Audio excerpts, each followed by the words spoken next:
समाधान।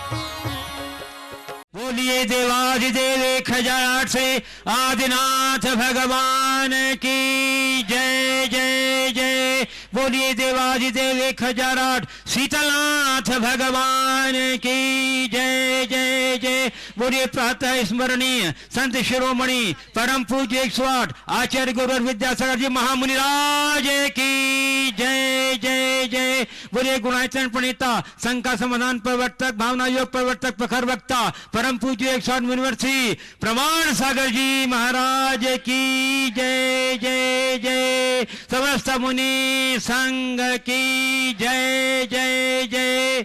उपस्थित धर्म श्रद्धालु सज्जनों, माताओं एवं बहनों, जैसा कि आप लोग को विदित ही है कि पूज्य गुरुदेव का सत्संग प्रवास यहाँ पिछले कई दिनों से मध्य भारत की इकलौती वह भूमि जिसे शीतलनाथ भगवान के चार कल्याणकों को से पवित्र है, ऐसी परम पावन भूमि विदिशा, जहाँ के शीतल धाम में आप मुनि संघ का प्रवास चल रहा है। और इसी पावन परिसर में आज का संघ का समाधान आयोजित है।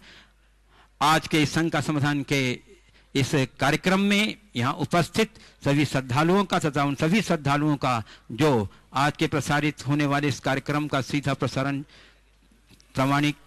प्रमाणिक ऐप के माध्यम से, पारस चैनल के माध्यम से और जिनवाणी चैनल के माध्यम से देख रहे हैं, सुन रहे, आनंद ले रहे हैं, मैं उन सबों का बहुत बहुत अभिनंदन करता हूं समस्त विदिशा की जैन समाज की ओर से और शीतल विहार न्यास ट्रस्ट की ओर से। मैं आपको लिए चलूं संघ का समाधान की ओर। इसके पूर्व हम लोग सभी मिलकर के सामूहिक रूप से पूज्य गुरुदेव के मंगल में आशीर्वाद से अपने को अभिषिक्त करेंगे। तो बोलिएगा मेरे साथ, नमोस्तु गुरुदेव, नमोस्तु गुरुदेव, नमोस्तु गुरुदेव।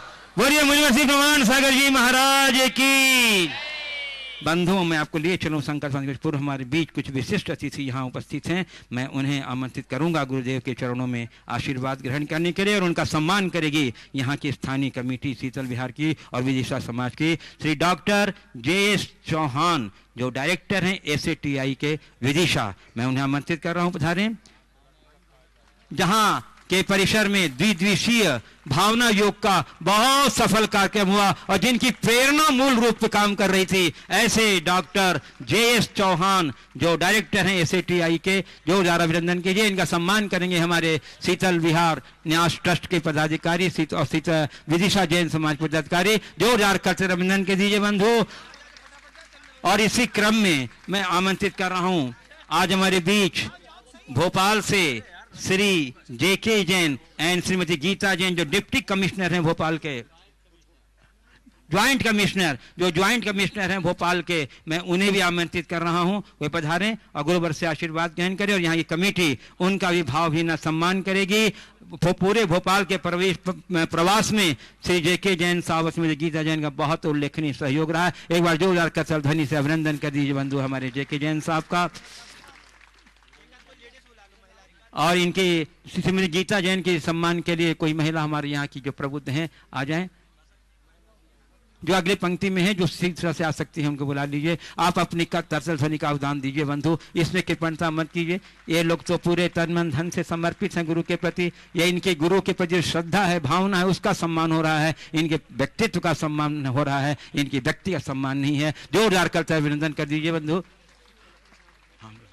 और बंधु, आज हमारे बीच श्री कौशलेंद्र विक्रम सिंह जी, जो विदिशा के कलेक्टर हैं, वो भी यहाँ उपस्थित हैं। मैं उन्हें भी सत्सम्मान आमंत्रित कर रहा हूँ, वे पधारें और गुरुवर से आशीष ग्रहण करें और यहाँ की कमेटी उनका भी भावहीन सम्मान करेगी। जोरदार करताल ध्वनि से बंधु हमारे, इन्होंने अपनी प्रशासनिक व्यस्तता में से भी अमूल्य समय निकाल के हम लोगों को दिया है, इससे बड़े गौरवान्वित हैं। जोरदार करताल अभिनंदन से आप इनका सम्मान में अपनी योगदान दे दीजिए बंधु।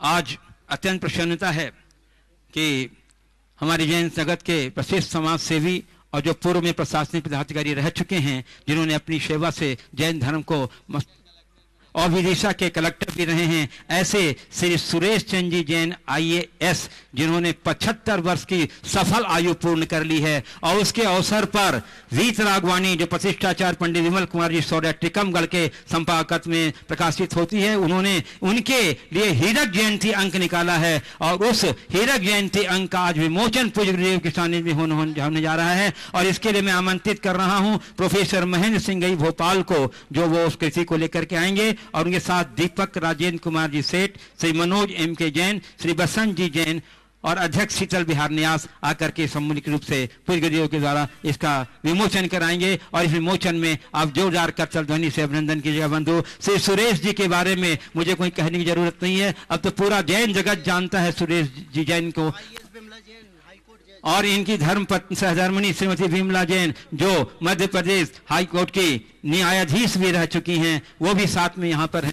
मैं शायद उन्हें भी आमंत्रित कर रहा हूँ, वे भी आ जाएं और उनके सम्मान के लिए यहाँ की जो प्रबुद्ध महिला हैं वो कोई आ जाएं। श्रीमती विमला जैन जो सहधर्मिणी हैं, जिन जिला और उनके सम्मान में श्री कौशलेंद्र विक्रम सिंह जी विदिशा जो जिला कलेक्टर हैं, वो भी अपना योगदान देंगे। आप तो अपनी ताली का योगदान देंगे ही बंधु।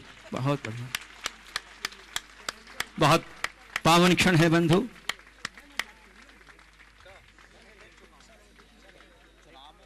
चलिए, और बंधु एक और बहुत महत्वपूर्ण सूचना है हमारे पास कि पूज्य गुरुदेव का मंगलमय प्रवास 1.5 महीना का भोपाल में रहा और पूज्य गुरुदेव के मंगल प्रवास में जो कार्यक्रम हुए, जो गतिविधियां हुई, उसका बहुत सुंदर संयोजन वहां के इंजीनियर सौरभ जैन, इंजीनियर सैंकी जैन, अंशुल जैन पत्रकार जो जैन समाज के भोपाल के प्रवक्ता है, इन्होंने मिलकर एक बहुत सुंदर संयोजन किया है प्रमाणिक संदेश के नाम से। आज उस किसी का भी विमोचन होने जा रहा है पूज्य गुरुदेव के सानिध्य में।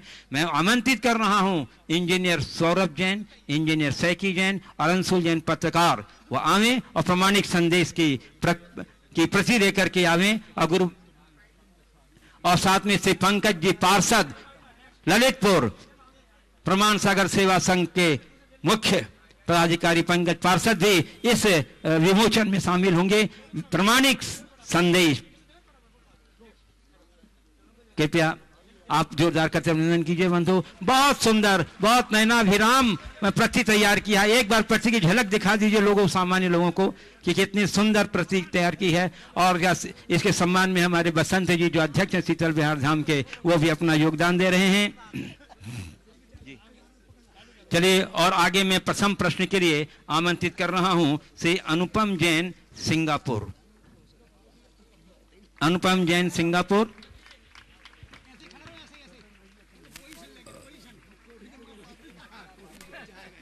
और उसके बाद तैयार रहेंगे श्री अशोक सिंगई सागर वाले, जो पूर्व अध्यक्ष रहे शीतल बिहार न्यास ट्रस्ट के।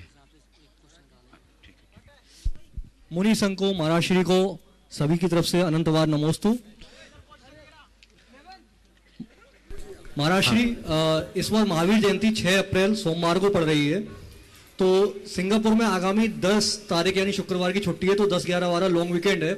तो वहाँ की कमेटी ये पूछना चाह रही है कि महावीर जयंती का सेलिब्रेशन सिंगापुर में, महावीर जयंती हम लोग बहुत जोरदार तरीके से मनाते हैं, तो वो 6 के पहले यानी 5 तारीख वाले वीकेंड में किया जाए या आगामी वीकेंड पे किया जाए? 6 को तो नहीं कर सकते क्योंकि सारी समाज आती है, सारा प्रबंधन होता है। देखो, हमारे यहाँ एक परंपरा है, त्योहार के 1-2 दिन पहले और 2 दिन बाद तक त्योहार रहता है। अच्छा, समझ गए? तो अपनी सुविधानुसार रास्ता निकाल लो। सिंगापुर जैसी जगह में आप लोग इतने उल्लास के साथ सारा आयोजन करते हैं, वहाँ की परिस्थितियों के अनुरूप करो। फंक्शन आप किसी भी रूप में करो, पर पूजा तो महावीर जयंती की महावीर जयंती के दिन ही करना। आगे समाज का भी हाँ, श्री अशोक सिंघई सागर वाले पूर्व अध्यक्ष हैं शीतल बिहार न्यास के। और उसके बाद मैं आमंत्रित करूंगा विदिशा के कलेक्टर श्री कौशलेंद्र विक्रम सिंह जी, जो अपनी जिज्ञासा गुरु के प्रस्तुत करेंगे। मंच पर विराजमान सप्त ऋषिराजों को त्रैबार नमोस्तु नमोस्तु नमोस्तु। महाराज श्री, मेरा एक प्रश्न ये है, कल के उद्बोधन से मेरे मन में बहुत उथल पुथल लगी हुई है। महाराज श्री, 2014 में मेरे लिए कलश स्थापना का सौभाग्य प्राप्त हुआ। तत्पश्चात मैंने उसी समय शीतल बिहार न्यास के अध्यक्ष पद का उत्तरदायित्व मेरे ऊपर था। मैंने तन मन धन से सेवा की। महाराज श्री उसी बीच में आचार्य श्री के संकेत और आशीर्वाद से मेरे द्वारा और मोहन भैया नमकीन द्वारा मंदिर को निर्माण का आशीर्वाद प्राप्त हुआ। आचार्य श्री उस समय मंदिर के निर्माण की लागत अधिक थी और आज भी है, तो मैंने आचार्य श्री को आग्रह किया बीना मारा में जाके कि आचार्य श्री पहले मंदिर निर्माण हो जाए, उसके बाद में कलश की राशि मैं एक एक पैसे से चुकाऊंगा। आचार्य श्री ने बोला चुप रहते हैं, बोलते नहीं। आचार्य श्री ने आशीर्वाद दिया और उसके बाद मैंने सोचा पहले मंदिर का निर्माण हो जाए और उसके बाद में कलश की राशि चुकाएं। आज महाराज श्री मेरे मन में ये बहुत वेदना है और मेरे घर में कलश है। महाराज श्री हमें बताएं, हमें सिर्फ इसका पाप लगेगा क्या? देखो कल सवाल उठा था, बहुत अच्छी प्रतिक्रिया है। आपके मन में उथल पुथल हुए ये बहुत शुभ लक्षण है, और ऐसी उथल पुथल एक धर्मात्मा के हृदय में ही हो सकती है। यह उथल पुथल कईयों में हुई। अनेक लोगों ने मुझे जैसी जानकारी दी गई कि राशियां भी देना शुरू कर दी। जहाँ तक आपका सवाल है, तो जिस पर गुरुदेव की मुहर लग गई उस विषय में मैं क्या बोल सकता हूँ। अगर आपको गुरुदेव ने इस बात के लिए आशीर्वाद दे दिया कि मंदिर के निर्माण के बाद मंदिर का निर्माण को प्रमुखता से पहले पूरा करो, शेष राशि बाद में दे देना, तो इसमें मेरी दृष्टि से कोई भी पाप नहीं है, क्योंकि आप गुरु आज्ञा से काम कर रहे हैं। महाराज श्री इसके लिए रमेश चंद जी करेंगे। और हमको किसी की साक्षी की जरूरत नहीं है। गुरु जी ने अगर कहा है तो वो उनकी एक व्यवस्था है। सबसे बड़ी बात तो मैं कहूँगा कि ये तुम्हारे बड़े साहस और उदारता का परिचय है कि इतने बृहद मंदिर को तुम दो लोगों ने मिलकर के पूरा करने का संकल्प लिया।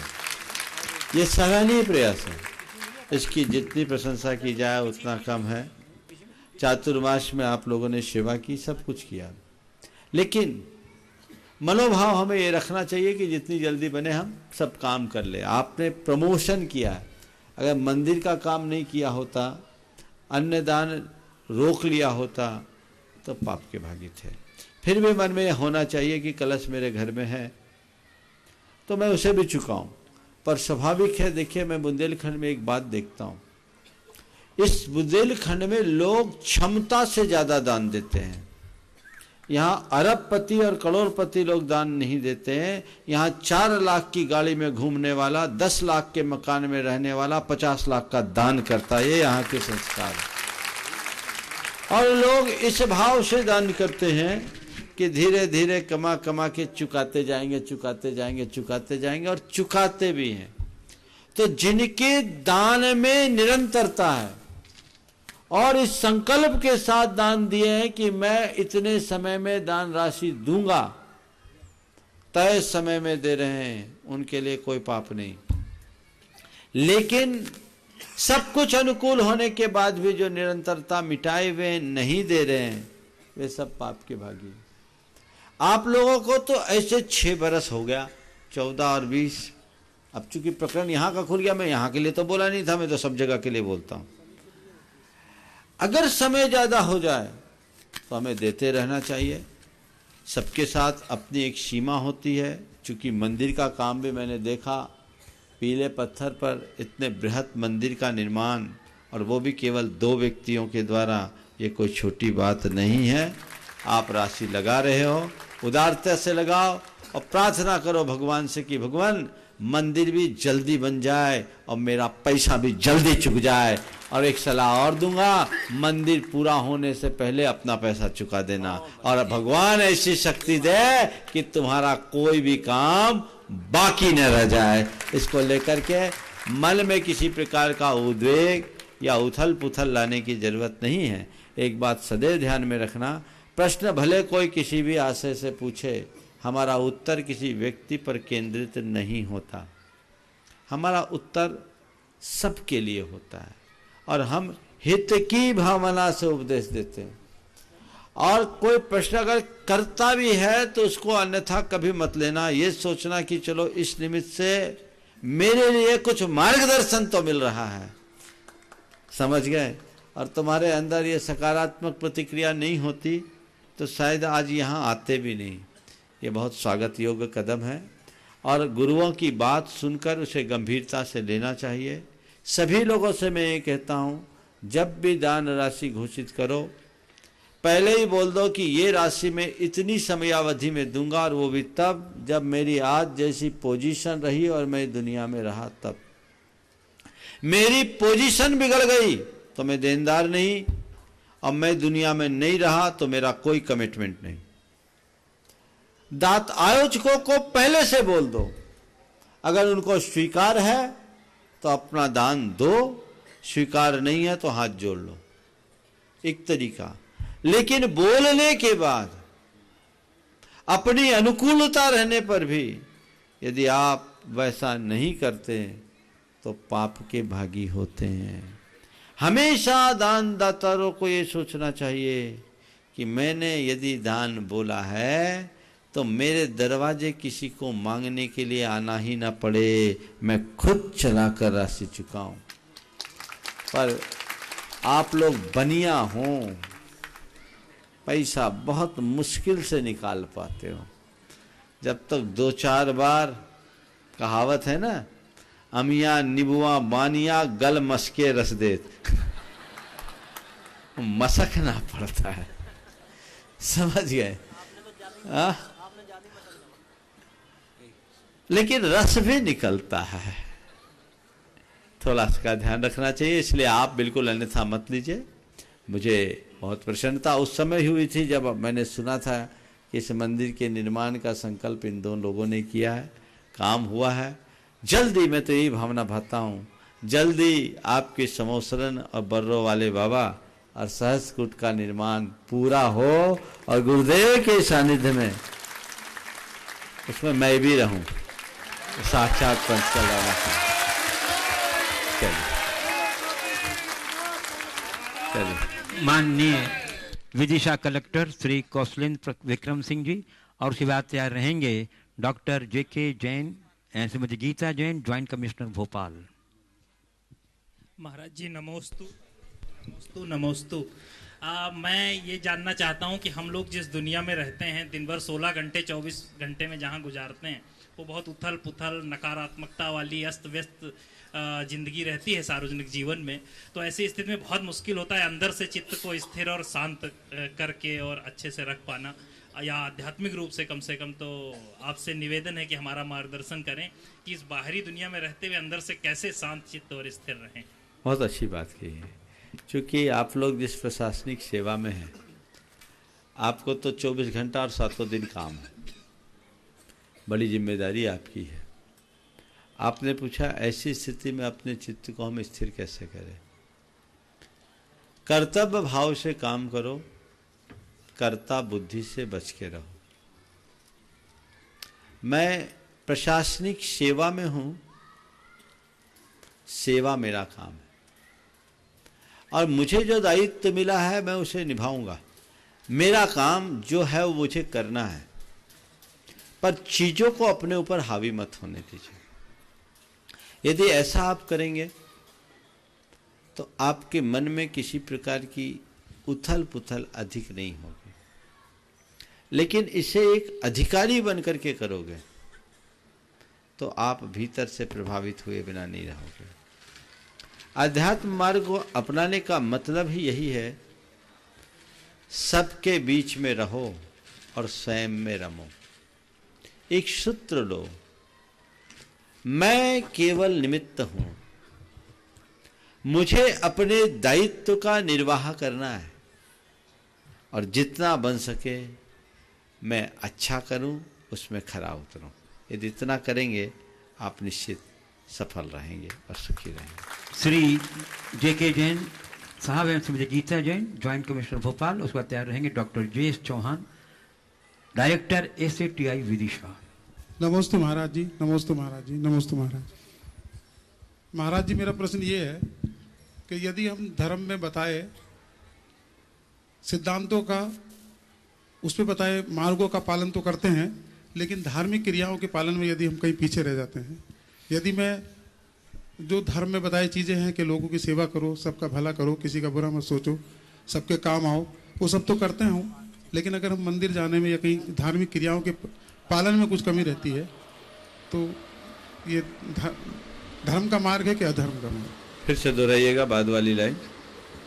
हम धर्म के बताए गए सभी मार्गों का तो पालन करते हैं, लेकिन धार्मिक क्रियाओं के पालन में यदि मैं कहीं पीछे रहता हूँ। देखिए, धर्म में बताए हुए मार्गों का पालन करना धर्म ही तो है। धर्म का संबंध केवल धार्मिक क्रियाओं से नहीं है, हमारे अन्य आचार व्यवहारों से भी है। मैं आप सबसे एक बात कहना चाहता हूं, सबसे बड़ा धर्म क्या? सबसे बड़ा धर्म क्या? अधर्म से बचना।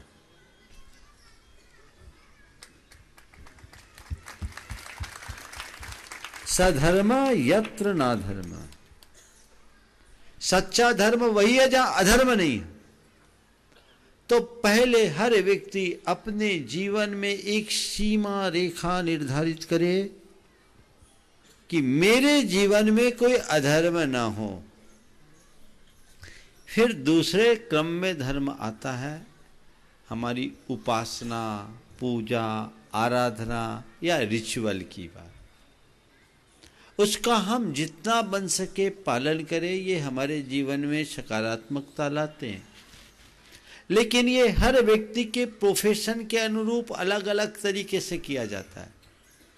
एक प्रशासनिक अधिकारी जिसे 24 घंटे अपने काम में मगन होना है, वो 2 घंटा भगवान की पूजा अर्चा या जब ध्यान में नियमित दे सके, ये पूरी तरह व्यवहारिक नहीं है। लेकिन मैं उनसे कहता हूं अपने प्रोफेशन का धर्म निभाए, तो भी वो भगवान की पूजा है, ड्यूटी भी धर्म है। हमें अपना दृष्टिकोण व्यापक बनाना चाहिए। मात्र धार्मिक क्रियाओं को करने वालों को धर्मी मानने का भ्रम नहीं रखना चाहिए। धर्मी धार्मिक क्रियाएं करता है, पर जो केवल धार्मिक क्रिया जो धार्मिक क्रियाएं करता है वही धर्मी, ये धारणा गलत है। अगर हमारे विचारों में धर्म है, हमारे व्यवहार में धर्म है, तो ये मान करके चलना हमारा प्रत्येक कर्म पूजा से कम नहीं है, कर्म ही पूजा है। इसलिए उसे अपना करके चलिए और जीवन को आगे बढ़ाइए। मैं आपसे ये नहीं कहता कि धार्मिक क्रियाओं को छोड़ दीजिए। धार्मिक क्रियाएं धर्म धारण करने का सबसे सरल तरीका है। विचारों और व्यवहार में धर्म को प्रतिष्ठापित करना बहुत कठिन, लेकिन धार्मिक क्रियाओं का धर्म निभाना बहुत सरल, क्योंकि वो 2 घंटे का होता है। और विचारों और व्यवहार का धर्म पूरे जीवन निभाना पड़ता है। आप घंटा भर भगवान की पूजा किए, मंदिर में खूब मगन होकर अपने आप को कृतार्थ महसूस कर लिया, आज मैंने खूब धर्म कर लिया। अब बाहर आकर के पाप करने की खुली छूट आपको मिल गई। लेकिन यदि आपने भगवान की पूजा से जो धर्म किया, उससे अपनी चेतना को उद्दीप्त किया और बाकी शेष समय में उस धर्म की अनुगूंज आपके व्यवहार में दिखी, तो सोचिए जीवन में कितना बड़ा निखार है। इसलिए इस बात को लेकर बिल्कुल मत सोचिए। मैं सभी प्रशासन के क्षेत्र से संबद्ध लोगों को कहता हूं, जब तक अपने कर्म में जुड़े हो, उस कर्म को ही अपनी पूजा मानो और प्रामाणिकता और ईमानदारी के साथ निभाओ। और सेवा निवृत्ति के बाद पूरी कसर निकाल लो कि अब मुझे निवृत्ति के लिए सेवा निवृत्ति मिली है, सेवा के लिए निवृत्ति मिली है, मैं अब कुछ नहीं छोड़ूंगा। हर व्यक्ति को अपने अपने परिस्थिति के अनुरूप धर्म करना चाहिए। नमस्ते। Doctor J.S. Chauhan, director ACTI Vidisha, और उसके बाद तैयार रहेंगी माननीय न्यायमूर्ति श्रीमती विमला जैन और माननीय श्री सुरेश जी जैन, IAS भोपाल। गुरुदेव महाराज श्री के चरणों में नमस्तु नमस्तु नमस्तु। सभी महाराज श्री मुनिवर चरणों में नमस्तु नमस्तु नमस्तु। महाराज श्री मन की संतान मानव है। कैसे हम अच्छी संतान पैदा करें और कैसे उनको शिक्षित करें, हम सभी परिवार और संस्थान कृपया मार्गदर्शन दें। मन की संतान मानव है, कैसे हम अच्छी संतान उत्पन्न करें और कैसे उन्हें हम संस्कार अच्छे दें, संतान और मानव के दोनों के साथ। बिल्कुल ठीक है, मनु की संतान नहीं, मन की संतान है, बिल्कुल ठीक कहा। और अगर हमारा मन अच्छा है तो हमारी संतान भी अच्छी होगी। आपने पूछा है अच्छी संतान को उत्पन्न करने के लिए हम क्या करें। अच्छे माँ बाप बने तभी आप अच्छी संतान को जन्म दे सकेंगे। हम इतना जानते हैं, जैसे जितना उत्तम बीज और जितनी उर्वरा भूमि होती है उसमें उगने वाली फसल उतनी उन्नत होती है। तो हम अगर माता पिता अच्छे संस्कारवान होंगे तो उनकी भावी संतान निश्चित रूप से अच्छी होगी, उसमें कोई संशय की बात नहीं है। हमारे शास्त्रों में इसका बहुत विधान है। संतानोत्पत्ति एक केवल पारस्परिक क्रिया नहीं है, संतानोत्पत्ति एक बहुत बड़ा धर्म और एक जवाबदेही है। हमारे यहाँ गर्भ संस्कार क्रिया का विधान है कि कोई अगर संतान को उत्पन्न करना चाहता है, अपने गृहस्थ धर्म का पालन करना चाहता है, तो संतानोत्पत्ति की संपूर्ण प्रक्रिया की जो धार्मिक संहिता है उसके अनुरूप अपना जीवन यापन करे और उसके पूरे संस्कार होते हैं। और आज वर्तमान में बहुत सारे प्रयोग हो रहे हैं कि जो गर्भ संस्कार से संपन्न कराकर अपनी संतान को जन्म देते हैं और उस अवधि में माँ बाप यदि अच्छे तरीके से संयत रहते हैं, शास्त्र विहित आचरण करते हैं, तो वे स्वस्थ, सुंदर, पराक्रमी और संस्कारी संतान को जन्म देने का श्रेय प्राप्त करते हैं। अभी महाराज जी के प्रेरणा से आज ही था ना, हर भोपाल में हर महीने के चौथे रविवार को चौक जैन मंदिर में गर्भ संस्कार की क्रियाएं वहाँ कुछ बहनों के द्वारा कराई जाती है। तो आज महाराज जी ने जानकारी दी 70 महिलाओं का, 70 दंपतियों ने किया होगा, 70 दंपतियों का ये हुआ। तो ये संस्कारों को हमें आगे बढ़ाना चाहिए, तो एक अच्छी संतान का जन्म उससे हो सकेगा। संस्थान, अगर अच्छे लोग संस्थान में होंगे तो संस्थान का वातावरण भी अच्छा होगा, और जब संस्थान का अच्छा वातावरण होगा तो वहाँ अध्ययनरत छात्रों का अच्छा निर्माण होगा। तो हमें पूरी भूमिका बनानी चाहिए।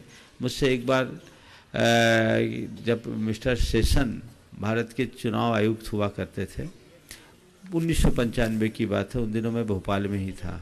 उनका भोपाल के किसी भवन में एक कार्यक्रम था, उसमें उन्होंने एक वक्तव्य दिया था जो अगले दिन अखबारों में छपा, लोगों ने मुझे दिखाया। उन्होंने कहा भ्रष्टाचार को मिटाना चाहते हो तो मेरे पास एक बहुत अच्छी उपाय है। भ्रष्टाचार मिटाना चाहते हो तो मेरे पास एक बहुत अच्छा उपाय है। उन्होंने कहा आज से जन्म लेने वाले प्रत्येक संतान को संस्कारित करना शुरू कर दो, 20 साल बाद भ्रष्टाचार जड़ मूल से चला जाए। हमें वातावरण वैसा बनाना है, तभी अच्छा कर पाएंगे। नमस्ते। न्यायमूर्ति श्रीमती विमला जैन और श्री सुरेश जी जैन IAS, जिनकी 75 वर्ष आयु पूर्ण हो चुकी है, और वीस राघवानी ने उनके सम्मान में हीरक जयंती भी स्वांग निकाल कर उनका सम्मान किया है। जोरदार करते अभिनंदन कर दीजिए संपत्ति का बंधु। परम पूज्य गुरुदेव, आज आकाश में विराजे सप्तर्षियों की भांति हम अपने सप्तर्षियों को सत सत नमोस्तु कर प्रसन्नता का अनुभव कर रहे हैं। गुरुदेव,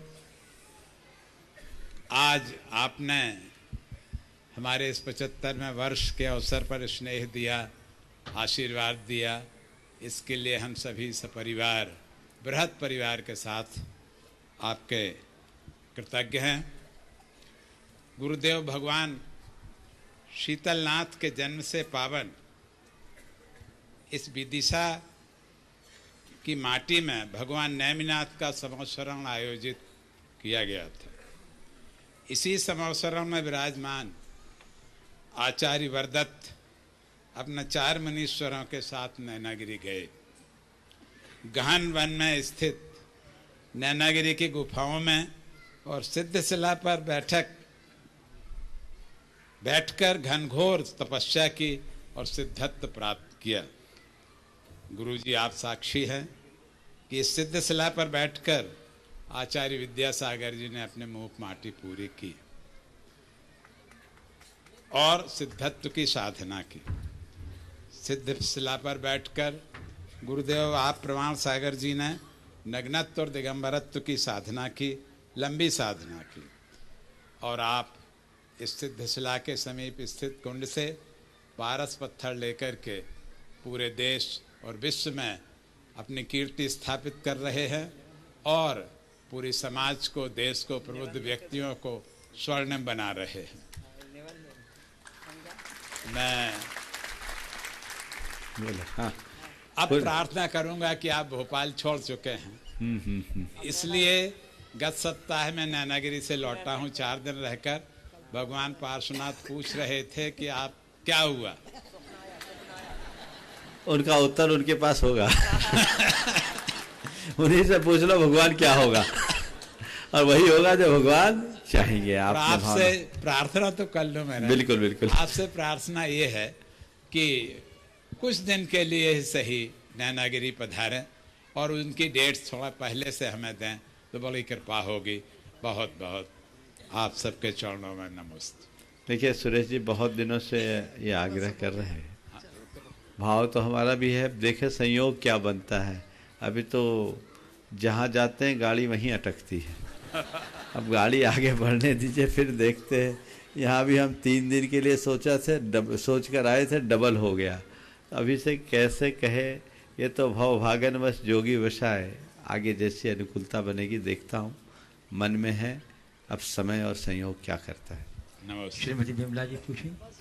नहीं, अब मैं परम पूज्य मुनिवर श्री उत्तम सागर जी महाराज से विशेष प्रार्थना करता हूँ। लोगों की बड़ी डिमांड है कि मुनि श्री जो प्रश्न पूछते हैं बड़ा जनोपयोगी होता है, इसलिए मैं लोगों की भावना को ध्यान में रखते हुए पूज्य गुरु मुनि श्री उत्तम सागर जी महाराज से विनय प्रार्थना। नमस्ते महाराज श्री जी, नमस्ते नमस्ते। बोलो जी, यह जो प्रश्न मैं पूछ रहा हूँ, महाराज जी को कमरे में मैं पूछ रहा था, तो महाराज जी का शंका समाधान ने पूछ लो ताकि सबको मालूम पड़े। तो महाराज जी 20 साल पहले मैंने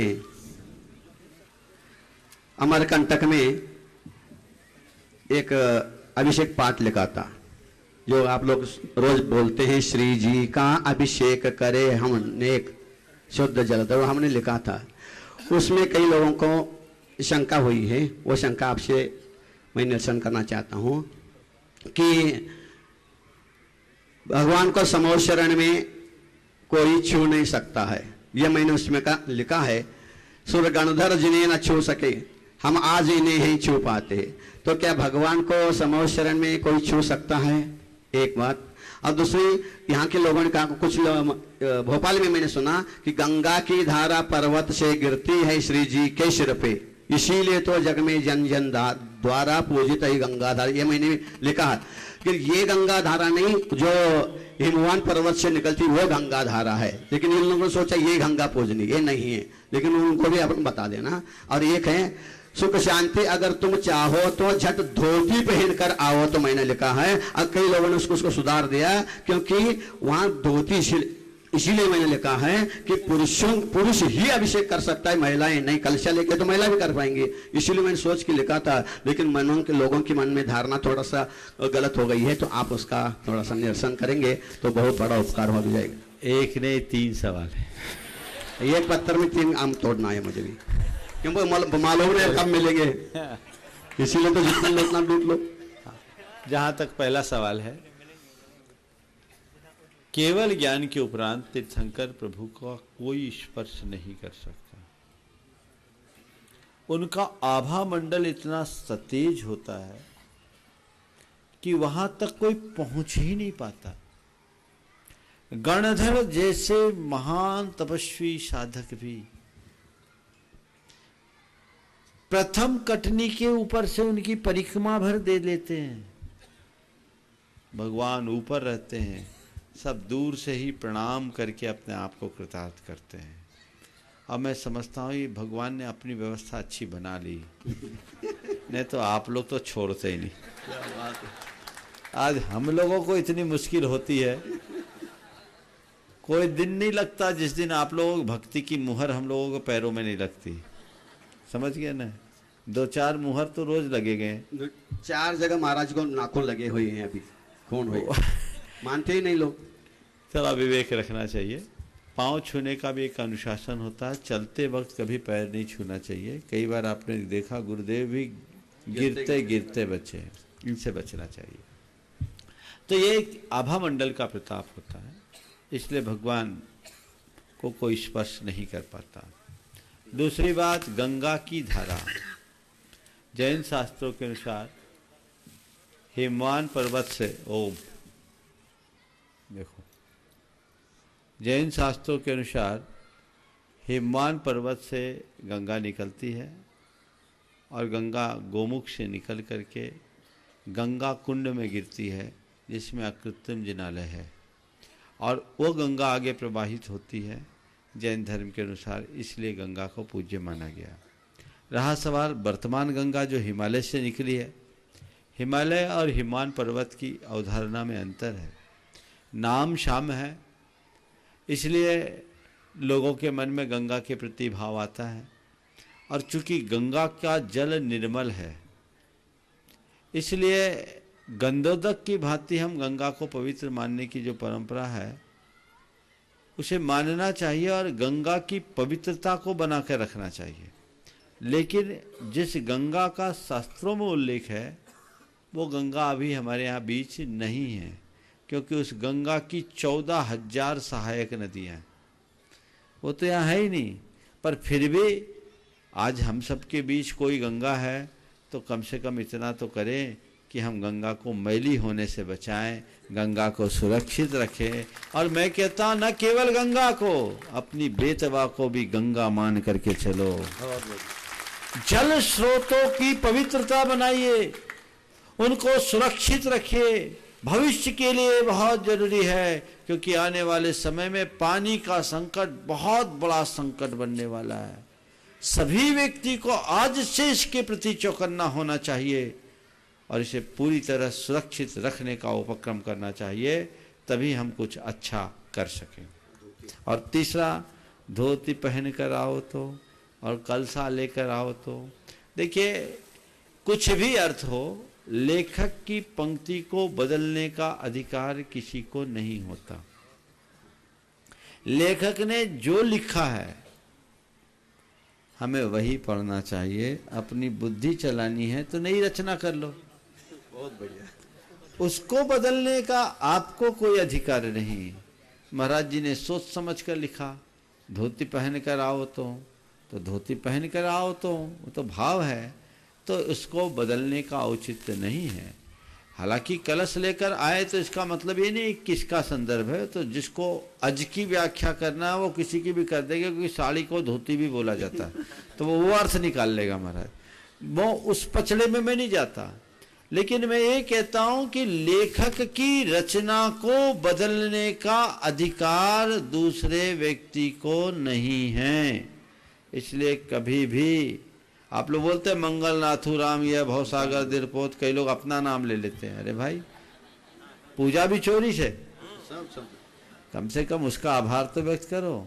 कभी नहीं बदलना चाहिए। एक महाराज जी, और शरीर में जो 7 चक्र होते हैं, उस चक्रों का जैन आगम में कहीं उल्लेख है क्या? उसका हम ध्यान कर सकते हैं क्या? देखिए, जैन धर्म में इस तरह के चक्रों का कोई विधान नहीं है। मैंने पहले भी आप लोगों से कहा है, ये यौगिक क्रियाएं हैं। जैन साधना में योग को महत्व नहीं दिया गया, उपयोग को महत्व दिया गया। प्रवृत्ति को नहीं, वृत्ति को नियंत्रित करने की बात की गई। तो जो हम लोग भावना योग की साधना करते हैं, हमारी पूरी साधना भावनाओं से फलीभूत होती है और भावना योग के माध्यम से ही सारे कार्य संपादित होते हैं। तो इसलिए इन चक्रों का जो भी उल्लेख है और जो व्याख्याएं करती हैं वह जैन शास्त्रों पर आधारित नहीं है। ये पाणिनि के द्वारा प्रवर्तित अष्टांग योग में है, उसका अपना महत्व भी होगा, लेकिन जैन परंपरा में न चक्रों का उल्लेख है न कुंडलनी का उल्लेख है। इन सब का कोई विधान जैन शास्त्रों में नहीं।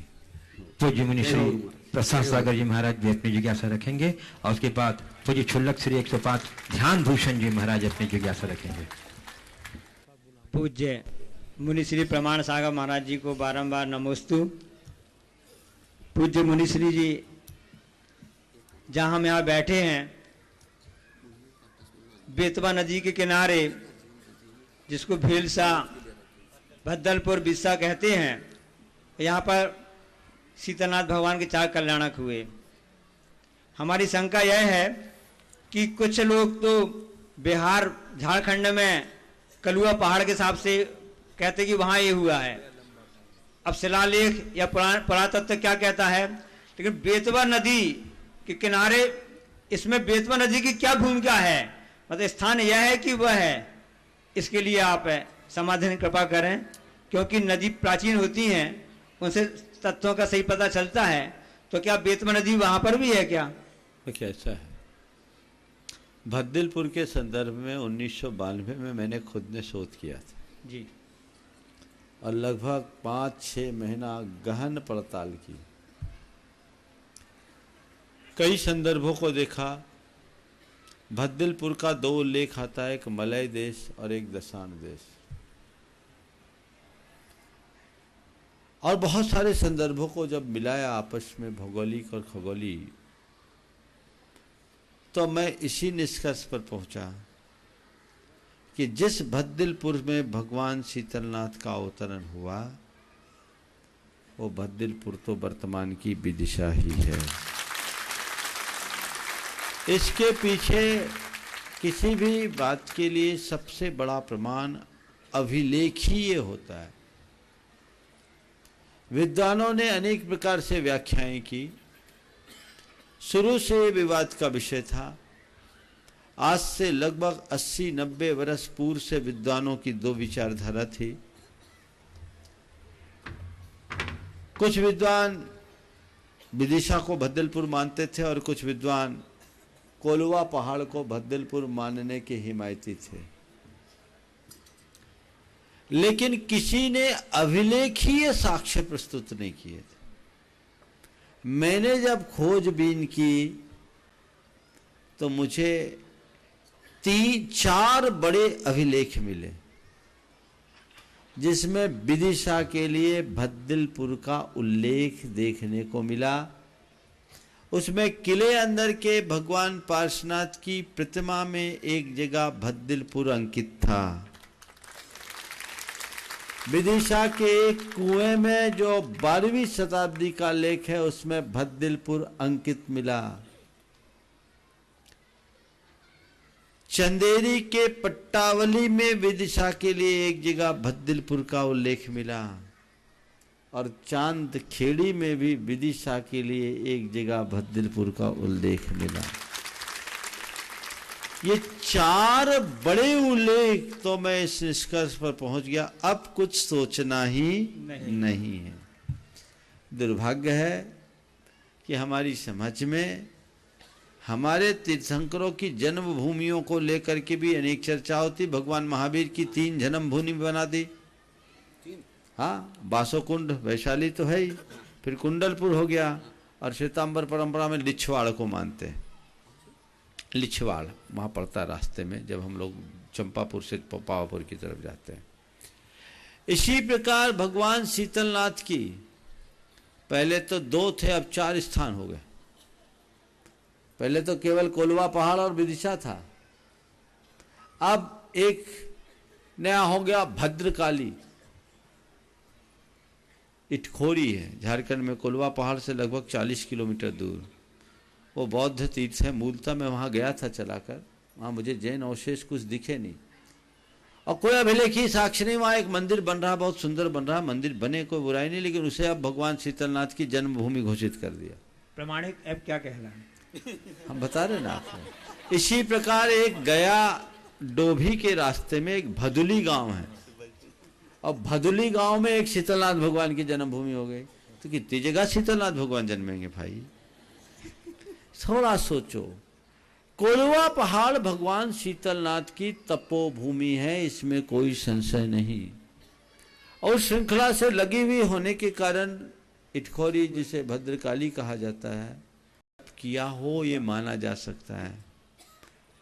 लेकिन जिस तरीके से शीतलनाथ भगवान के जन्म का वर्णन मिलता है, अब भद्दलपुर का वर्णन जिस तरह का भगवान नेमिनाथ के चरित्र से संबद्ध मिलता है, ये वही भद्दलपुर है जिसमें अरहत दास और अलका श्रेष्ठी के यहाँ श्री कृष्ण के जन्म लेने से पूर्व उनके 6 भाइयों का लालन पालन हुआ था। अब भगवान नेमिनाथ के समोसरण में आकर उन्हें अपने पूर्व के जन्मों का ज्ञान हुआ और उनने वैराग्य धारण किया था। ये भद्दलपुर, उसमें पूरे रूट्स दिए हुए हैं। उससे साबित होता है कि भद्दलपुर यही है।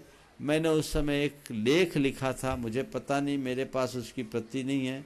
शीतल विहार न्यास ने 1992 में एक लिफलेट के रूप में छापा था, पावन भूमि तीर्थ भूमि में मैंने इन सब का विवरण दिया था। बहुत सारी बातें अब मेरे भी मानस से चले गई।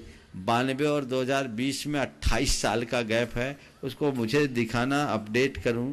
काफ़ी शोध खोज के बाद वो सारी चीज़ें लिखी थी, हमने भी काफ़ी श्रम उसमें किया था। तो आप उसको लाइए और आप लोगों को चाहिए कि उसे प्रचारित कीजिए, विभिन्न लेखमालाओं के माध्यम से इसे प्रचारित कीजिए। जब मैं समेत शिखर में था तब भी ये सवाल मेरे पास आया था। मैंने इसी शंका समाधान के मंच से इस बात पर काफ़ी गहरी चर्चा की थी। हम जितने तीर्थ बनाएं सबका स्वागत होना चाहिए, जितने मंदिर बनाएं बहुत प्रशंसा होनी चाहिए, लेकिन कम से कम इतिहास को सुरक्षित रखना चाहिए, बदलना नहीं चाहिए। उदयगिरी की जो गुफाएं हैं, हाँ, उसका क्या संबंध फिर शीतलनाथ भगवान से भद्दलपुर से? उदयगिरी के गुफाओं के पास से धवल सेठ की मुक्ति का वर्णन आता है कुछ पुराणों के अनुसार। उदयगिरी का भद्दलपुर से सीधा कोई संबंध नहीं है, लेकिन उदयगिरी की गुफाओं में भगवान पार्श्वनाथ की 4वीं शताब्दी की प्रतिमा का अंकन दिखाई पड़ता है। और उदयगिरी की गुफा में एक मूर्ति है जिसमें एक लेख है जिसमें रामगुप्त का उल्लेख है, जो गुप्तवंशी राजाओं के जैन होने का प्रमाण प्रस्तुत करता है। ये बहुत बड़ा हमारे इतिहास की दृष्टि से बहुत बड़ा उल्लेख है। और विदिशा जैन संस्कृति का एक बहुत बड़ा केंद्र रहा है।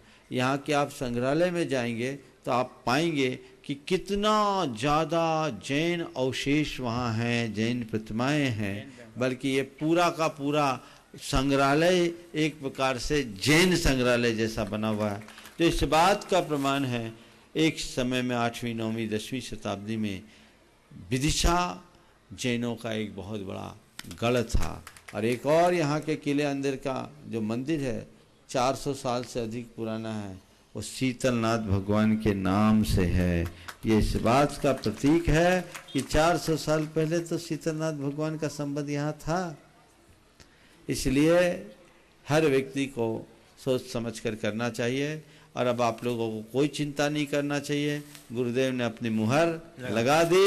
ये समोसरण अब 2000 साल तक ये गीत गाएगा कि भगवान शीतलनाथ के 4 कल्याणा किसी भूमि पर हुए हैं। आपको सोचने की कोई जरूरत नहीं। इसलिए विदिशा वालों, तुम्हें किसी सवाल जवाब में अब ज्यादा उलझने की जरूरत नहीं है। जल्दी से जल्दी समोसरण को निर्मापित करके उसकी प्रतिष्ठा कराने की जरूरत है। अगर वो हो तो सब बातें अपने आप हो जाएंगी। बहुत अच्छा महाराज जी, आप ध्यान भूषण जी महाराज जी ने सबका ध्यान इस पर केंद्रित किया, बहुत अच्छा। महर्षि, जिन शासन में 9 प्रकार के अनंत का कथन किया गया है, सबसे पहले परितानंत, युक्तानंत और अनंतानंत, इनके प्रत्येक के 3 भेद हो जाते हैं, जघन, मध्यम और उत्कृष्ट की अपेक्षा से। तो इसमें महाराज श्री हम यह पूछना चाहते हैं कि जो पंच परावर्तन का काल है वह कौन से अनंत के अंतर्गत में आएगा? देखिए, मध्यम अनंत में तो जीव राशि है और पंच परावर्तन अनंतानंत में आएगा, और इसका वर्णन है और बाकी चर्चा अपन बाद में करेंगे। एक विशेष बात, अगला सवाल आया उससे पूर्व, वर्तमान में नीति आयोग के द्वारा एक विजन डॉक्यूमेंट बना करके सरकार को दिया। अभय सागर जी ने मेरे पास भेजा था, वो कागज़ मेरे पास लाओ जिस पर सबका ध्यान केंद्रित करने की ज़रूरत है, ऊपर से लेके आओ। पर मैं उसका सार आप सबसे बताता हूँ, पूरे देश को देखना चाहिए। नीति आयोग ने विजन डॉक्यूमेंट के नाम से 15 साल के लिए एक दस्तावेज तैयार किया। उस दस्तावेज में इस बात का उल्लेख है कि आने वाले दिनों में राशन की दुकानों में अंडा, मछली, मांस और चिकन बेचा जाएगा। और उसके पीछे उनका तर्क ये है कि गेहूं, चावल, अनाज आदि में पर्याप्त पोषक तत्वों का अभाव है, तो कुपोषण को रोकने के लिए ऐसा सुझाव नीति आयोग ने भारत सरकार के लिए दिया है। ये घोर निंदनीय प्रस्ताव है, इसका हम सबको पुरजोर विरोध करना चाहिए। पूरे देश भर के अहिंसक समाज को जागकर एक अभियान छेड़ना पड़ेगा, तब कहीं जाकर इसे नियंत्रित करना होगा। क्योंकि इससे जब भारत सरकार की अधिसूचना के अनुसार शाकाहारी और मांसाहारी पदार्थ भिन्न भिन्न हैं, तो ऐसे मांसाहारी पदार्थों को राशन की दुकानों में सस्ते मूल्य पर सब्सिडी के साथ देने का क्या औचित्य है? और वो भी तब जब गांधी जी के 150वीं जन्म जयंती मनाई जा रही हो, जिनकी अहिंसा के आधार पर देश को आजादी मिली। ये घोर मजाक है। पूरी समाज को, पूरी अहिंसक लोगों को इसको लिए जागृत होना चाहिए। इससे हमारी भावनाओं को ठेस पहुंचेगी। मांसाहार को अप्रत्यक्ष रूप से प्रोत्साहन मिलेगा। हमें इसका निषेध करना चाहिए। भारत के प्रधानमंत्री के पास, अपने राज्य के मुख्यमंत्रियों के पास, राज्यपालों के पास, सचिवों, मुख्य सचिवों के पास और अपने अपने जिला अधिकारी के पास ये संदेश, और अपने क्षेत्र के संबंधित जनप्रतिनिधियों के पास ये संदेश पहुंचाना चाहिए, ताकि इस प्रकार के कृत्यों की पुनरावृत्ति से इस प्रकार की योजनाओं पर रोक लगाया जाए। इस प्रस्ताव को आगे न बढ़ने दिया जाए। आप सबको इसकी जानकारी मिलनी चाहिए और इसका डिटेल आने वाले दिनों में आपको दे दूंगा। तो वो कागज नहीं है, ये वाला नहीं है, ये नहीं है। ठीक है। अभय सागर जी महाराज इस विषय में बहुत तत्परता से लगे हुए हैं और उनका आज संदेश मेरे पास आया, तो ये इसमें नहीं है, वो मैं आपके बीच कल रखूंगा। लेकिन सार जो मैंने बता दिया, विजन डॉक्यूमेंट्स 2020, 15 साल के लिए नीति आयोग ने ये प्रस्ताव रखा है। हमें इसका पुरजोर विरोध करना चाहिए और जब तक इस प्रस्ताव पर रोक न लगे तब तक दम नहीं लेना चाहिए, संकल्प लेना चाहिए, तब काम होगा। हाँ। साथ ही अनुरोध सर्राफ के बाद मुकेश बड़ागर, हृदय मोहन जी, अविनाश जी, बसंत जी और मोहन जी सब मिलकर ज्वाइंट एक प्रश्न पूछ लेंगे। मंच पर आसीन सभी मुनिराजों को नमोस्तु नमोस्तु नमोस्तु। अपनी आत्मा की पहचान और सिद्धत की प्राप्ति के लिए हम भावना योग को हम सभी जन जन तक किन किन माध्यमों से पहुंचा सकते हैं? कृपया शंका का समाधान कीजिए। भावना योग को आत्मा की पहचान और सिद्धत की उपलब्धि की प्राप्ति किन किन माध्यमों से पहुंचा सकते हैं? हम तो एक ही बात कहते हैं, स्कूल में जाकर के भावना योग कराना शुरू करो, जन जन तक अपने आप पहुंच जाएगा। बच्चे को जब हम इससे अवगत कराएंगे तो सबको अपने आप हो जाएगा। विमल जी कल का कार्यक्रम पहले घोषित करें। नमोस्तु महाराज। कल पूज्य गुरुदेव की प्रवचन प्रातः 8:30 बजे अरहंत विहार मंदिर में, वहीं पर 9:30 बजे आहारचर्या होगी और इसके ठीक बाद 11-11:15 बजे लगभग सागर पुलिया पर दिगंबर जैन मंदिर का शिलान्यास। ऐसा है, थोड़ा सा कार्यक्रम में सोच सागर पुलिया में शिलान्यास होगा, उसके बाद सामायिक अरहंत बिहार में ही होगा। नहीं, वहाँ रास्ता बदल रहा है। अरहंत बिहार में सामायिक होगा और अरहंत बिहार के सामायिक के बाद हमारी दिशा दूसरी हो गई। इधर कल का हम उधर से कल का कार्यक्रम सुबह बता दिया जाए। कल का शंका समाधान इनने लिखा करारिया गांव में होगा। करारिया गांव के हायर सेकेंडरी स्कूल में कल का शंका समाधान होगा। ये कितनी दूरी है मालूम पड़ जाएगी, डिटेल्स कल सबको मिल जाएगा। कल शाम को हाँ बोलिए आप लोग। और एक नमोस्तु भगवान, नमोस्तु भगवान। चलिए आज का कार्यक्रम यहीं पर संपन्न हो गया। शंका को लंबित रखिए, कल के लिए सुरक्षित। एक बोलिए परम पूज्य आचार्य गुरु। एक सूचना, 11 लाख रुपए